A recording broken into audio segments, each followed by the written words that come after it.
প্রতিবাদে সন্দেশখালীর বন্ধু শিখা জনতার রুদ্র রোষে অবিরত প্রতিবাদ। প্রশমিত কাঁটা খায় কেউ যেন নুন ছিটিয়ে যাচ্ছে। রাত বিরেতে ডেকে পাঠানো শারীরিক হেনস্থার অভিযোগের ব্যথা কমেছিল শাহজাহান শেখ গারদে যেতে। সেই ব্যথায় বজ্রাঘাত, শাসকের অবহেলা, ফুঁসছে সন্দেশখালী, ফুটছে। রবিবারের বিশৃঙ্খলায় পুলিশ বিজেপি কর্মীদের গ্রেফতার করেছে বলে অভিযোগ।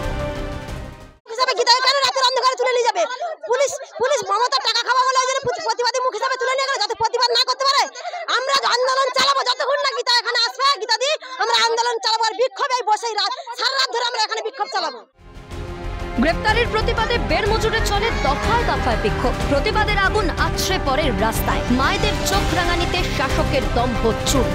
বসিরহাটের নির্বাচন যত এগোচ্ছে ততই যেন পিছু পা হাঁটছে শাসক। ভাইরাল ভিডিও রং চড়ালো কতটা শাহজাহানের শক্তিশাল আত্ম। সন্দেশখালীতে শাসকের নিভে যাওয়া প্রদীপের সলতে পোড়া গন্ধ। জনশক্তির মুঠোয় ফিরছে গণতন্ত্রের কন্ট্রোল। নুয়ে পড়ছে এক ফুল। আইনের কাছেই যেন মাথা নোয়াচ্ছে মাসল। ধুলোর মতো স্বৈরাচারের আতঙ্ক ছেড়েছে সন্দেশখালী। জনতা চিপছে। ক্যালকাটা নিউজ।